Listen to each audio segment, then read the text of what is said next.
Hello বন্ধুরা, তোমরা কেমন আছো? Welcome to my new blog. আমি তো খুব ভালো আছি। বাপের বাড়িতে বেশ কয়েকদিন হলো এসেছি রথের মধ্যে, আর এরই মাঝখানে একটা প্রাক্তন ছাত্রী বলতে পারো, আর আমার দিদির মেয়েও বলতে পারো, তার জন্মদিনের নিমন্ত্রণে আজকে চলে গেছি আমি আর আমার ছোট্ট পাপা। তো সবাই দেখো এখানে আড্ডা মারছে। এই দেখো বার্থডে গার্ল। তো বার্থডে গার্লের সাথে দেখা করে নিলাম প্রথমেই। আর দেখো তারপর আমার মিষ্টি রানী, পুচকু মিষ্টি রানী, তোমরা অনেকেই মিষ্টি রানীকে চেনো। আর এই দেখো পাপা সবার কোলে কোলে ঘুরে ঘুরে বেড়াচ্ছে। তো পাপা এসছে আমাদের সাথে আজকে। পাপাকে একটু খিচুড়ি, একটু ফল, দুপুরের খাবার খাইয়েই নিয়ে এসেছি আমি, কিন্তু তাও এখানে এসে একটু কিছু খাওয়াবো। যেহেতু অনুষ্ঠান বাড়ি, আমি সব রকম আনন্দই সাথে ওর সাথে করতে চাই, যাতে ও সব কিছু বুঝতে শেখে।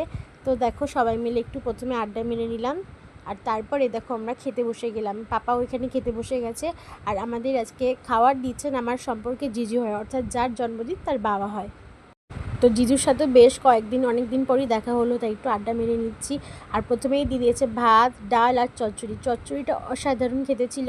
তারপর দিয়ে দিয়েছে চিকেন, আর পরেরগুলো তোলা হয়নি কারণ আমরা গল্প করতে ব্যস্ত ছিলাম। পরে দিয়ে দিয়েছে চাটনি, পায়েস আর ছানার জিলিপি। ছানার জিলিপিটা আমি অ্যাভয়েড করেছি, যেহেতু আমি খাই না মিষ্টি খুব একটা। তো আজকে দারুণ খাওয়া দাওয়া হলো। আর এরপর আমরা ফ্যামিলি মেম্বার্সরা সবাই মিলে বসে বসে আড্ডা মারছি। আর এই দেখো আমাদের মিষ্টি রানী কী সুন্দর রিলস ভিডিও করে। তোমরা রিলস ভিডিওগুলো দেখতে চাইলে আমাকে কমেন্ট করো। আর তার সাথে সাথে আজকে এই যে জন্মদিন যার, আমাদের সুস্মিতা কুটু, তাকে সবাই একটু উইশ করো। তো ভিডিওটা ভালো লাগলে লাইক, কমেন্ট, শেয়ার করো। টাটা বন্ধুরা।